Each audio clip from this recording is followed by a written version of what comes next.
Hello everybody, welcome back to Crafted Canines. I'm Sophie. Today is day 1 of my chainmail Wipnchat challenge. Today I'm going to show you guys how to do a European 4-in-1, which is the one that most people think of whenever they think of chainmail.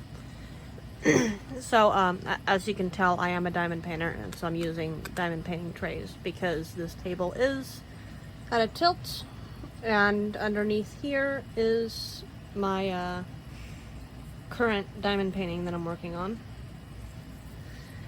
Okay, so there are so many different flavors of these. Are called jump rings. So there are so many different flavors of them. Whoop, that one tried to fly away. Okay, so here are the different sizes. So you've got the thickness,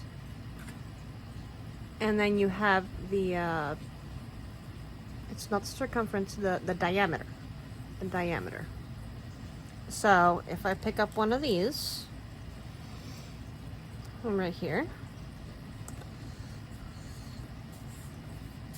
I know that it is a 932, so it's going to be a 932. And there is the 16 gauge and the 18 gauge. So if you look at that, that'll show you pretty much what size you want to go with. The bigger, the more elaborate it'll be, the more space there will be, and then the smaller you go, the more fine and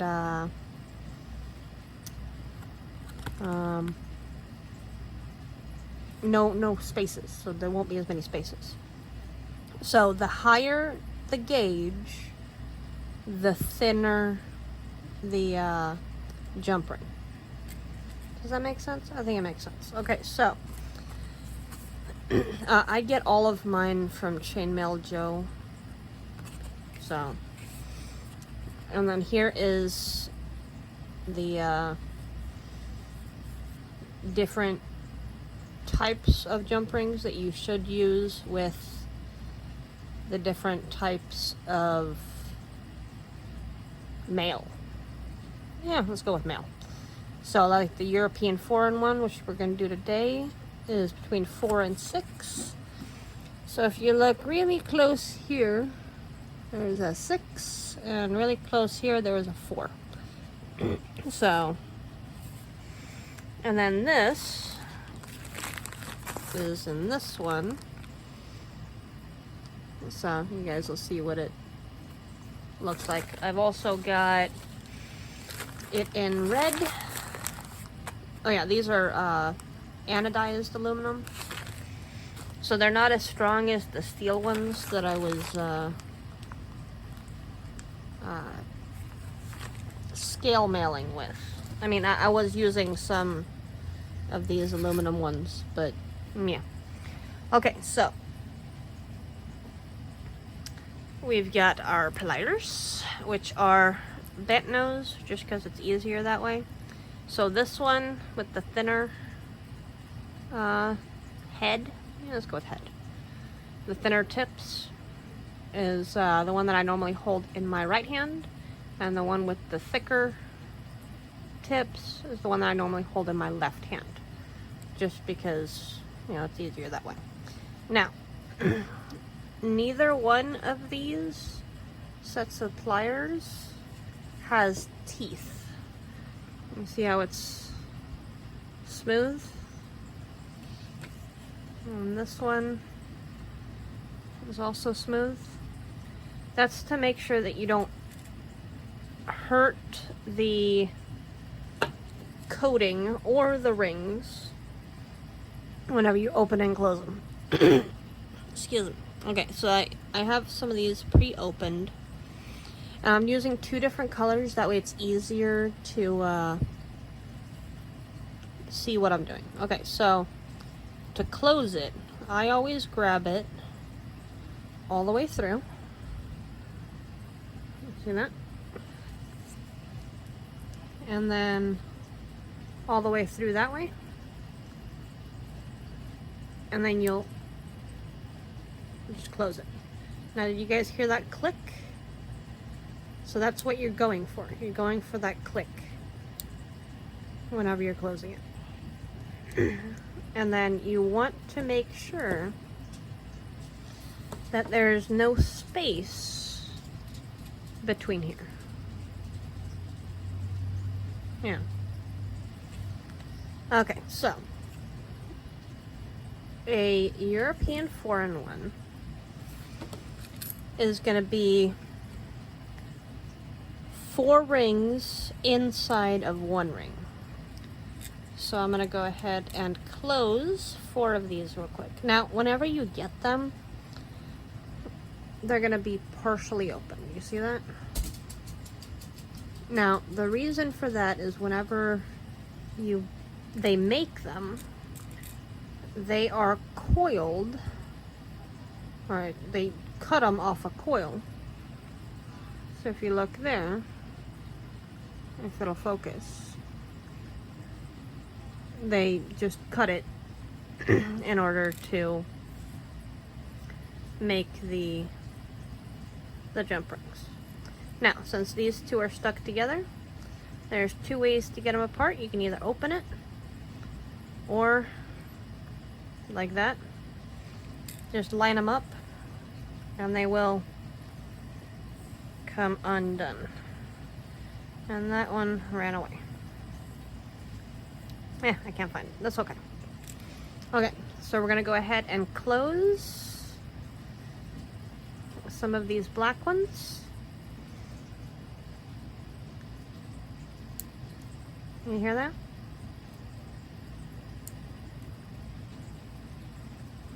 And grab it right.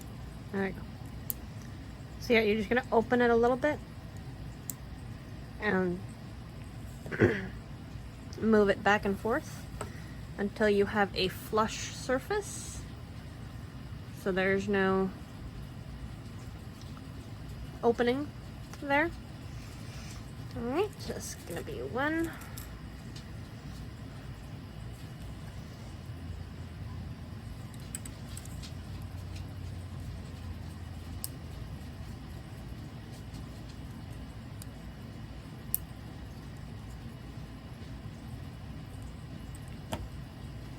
2. Now, with these being as big as they are, I can cheat and hold it with one hand and just do it like that. The only problem with doing that is that you will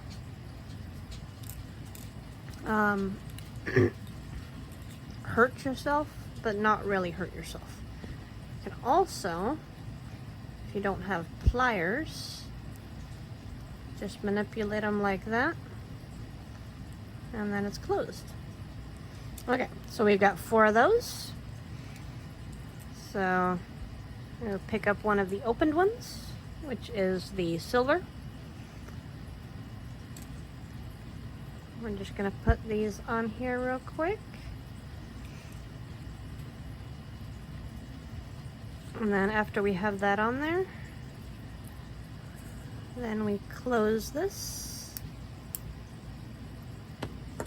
You guys hear those 2 nice clicks? So it is completely closed. Okay, so see how we have 4 of the black on one of the silver? So then you're going to make sure that they are flipped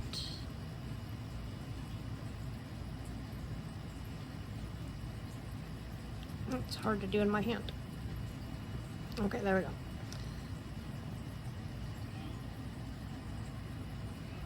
So, okay.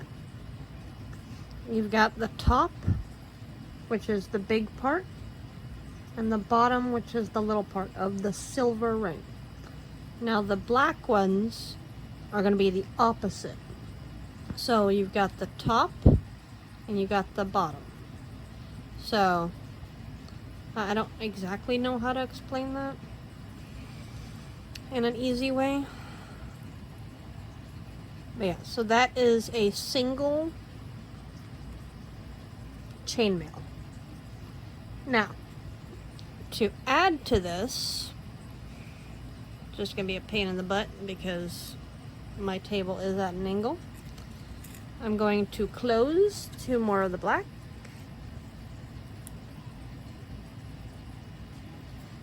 One.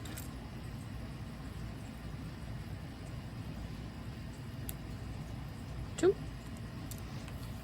And grab another one of the opened silvers. So I'm going to pick up the 2 black. I'm going to put them inside of the silver. I'm not going to close the silver. We will then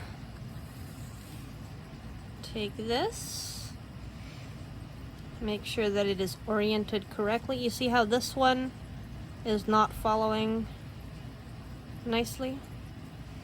So this is going to be the top. There's the bottom. Oh, here. Let me zoom you guys in. There you go. Okay, so you got the top and the bottom of the silver one, and then the top and the bottom of the black ones. Okay, so I am going to add to this side, which for that I'm going to hold it down. I'm gonna go, you guys probably can't see that all that well. Oh, wait, am I doing it right? I don't normally chainmail this way. I will show you guys how I normally chainmail. Okay. Cooperate. Okay, so I flipped it so the top is at the top and the bottom is at the bottom, just to make it easier for myself. So stop that. So I'm going to lift it up just a little bit, just to make it easier to thread, so to say. I'm going to go under and then over. That should be right. Yes.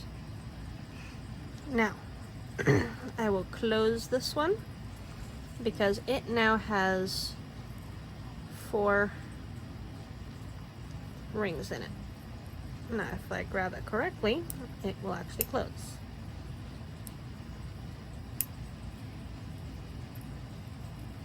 Okay. So now, if I lay this down, and it feels like cooperating.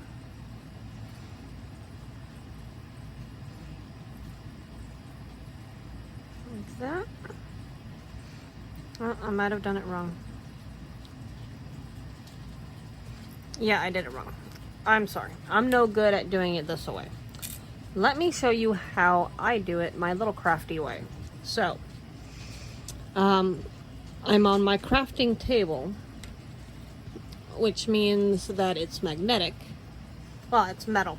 So if I use magnets that I have glued to these knitting ends and put that there, and then have one here, and then we'll go ahead and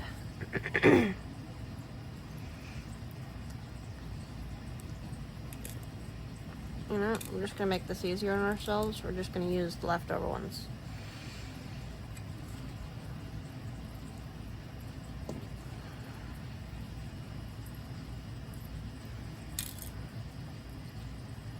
Okay.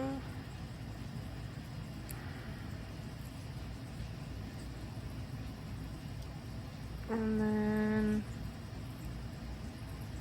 see, this is where part of your problem is going to be. You got to find the opening. There we go. Okay. So we have 6 closed rings right here. I'm going to thread them through.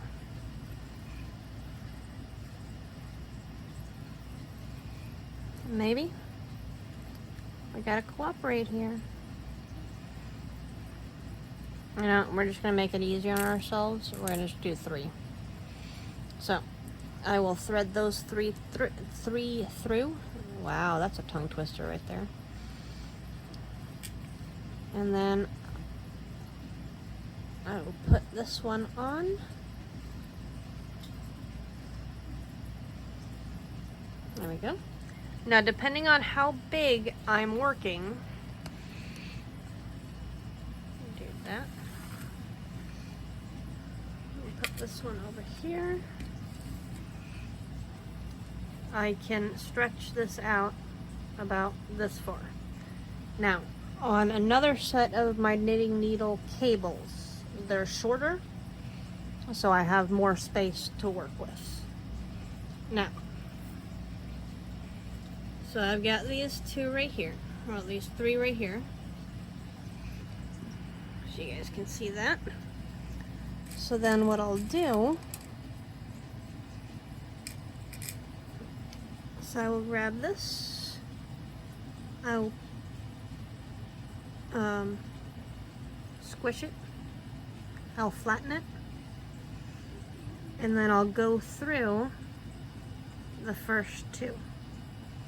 So I've only got the first 2 there. And then from there, I will close this one. And then it'll all fall down. Then I'll grab a second one.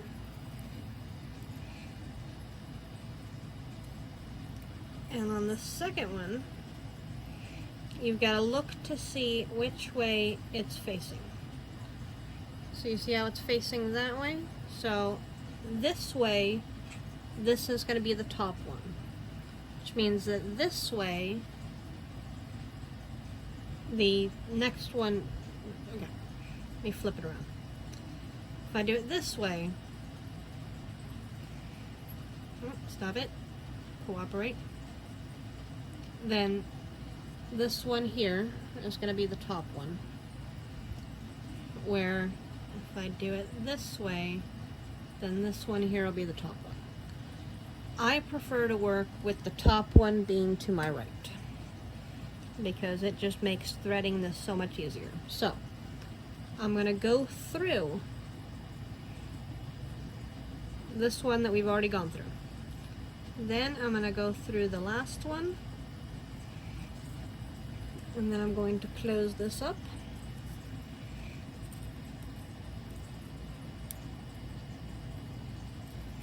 Like that. So now those are all joined. Now, it's not a 4-in-1 until you add the other 2.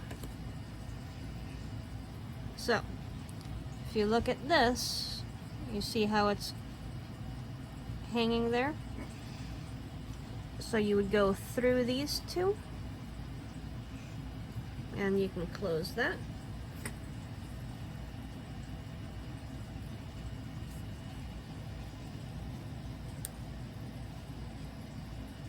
Like so. So now if you look at it, the odd numbers are facing that way, the even numbers are facing that way.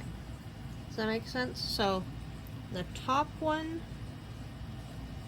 on the odd numbers is going to be to the right.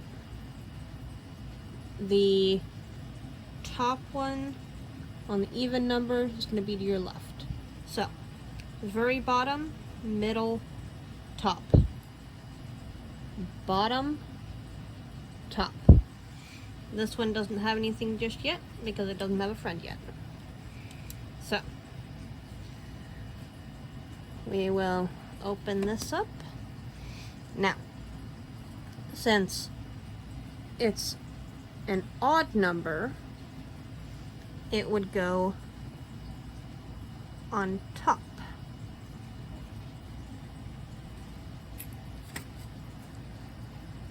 So from there, I'll close that up.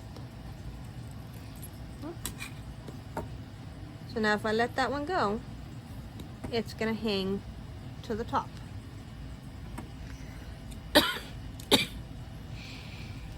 And then we'll throw on one more one, just for the fun of it. And this one is gonna go underneath. You see what I mean? So it's gonna go under the one to the right. So if I'm adding to the left on an odd, it's gonna go, yeah, it makes more sense in my head. Yeah, you see how they're all laying like that? Okay, so now if I add another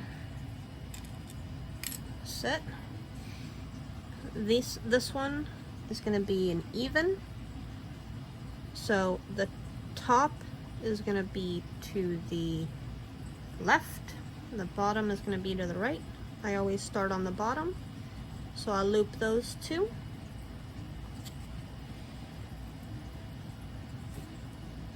I will close that up. Oh, it didn't want to close all the way. Yeah, sometimes you've got to work with it until you get the heavy click. There we go. And then I will grab one more. So you see how this one is the top right now, but I want the other one to be the top. So I will go in like that.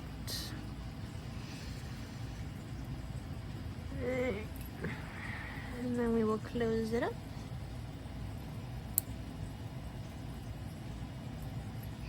Okay, so now I will unscrew this.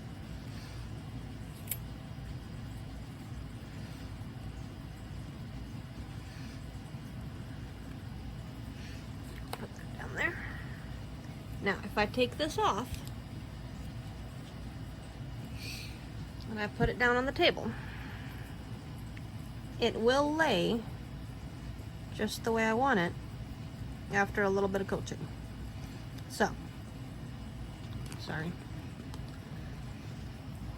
So you've got odd, where the top faces that way. The evens, where the top faces that way. Odd again. Oh, sorry, it's trying to run away from me. Where the top is facing this way, and then even, where the top faces that way. So it's pretty much the top jump ring that you're looking at. So top and top. I hope that made sense for you, and I will bring you a different tutorial tomorrow, probably using different colors just for the fun of it. There is one where we've got to use different sizes, maybe two, but I've got different sizes, trust me on that. Alright, so happy Monday, everybody. I hope you have a great week, and happy crafting. Alright, bye!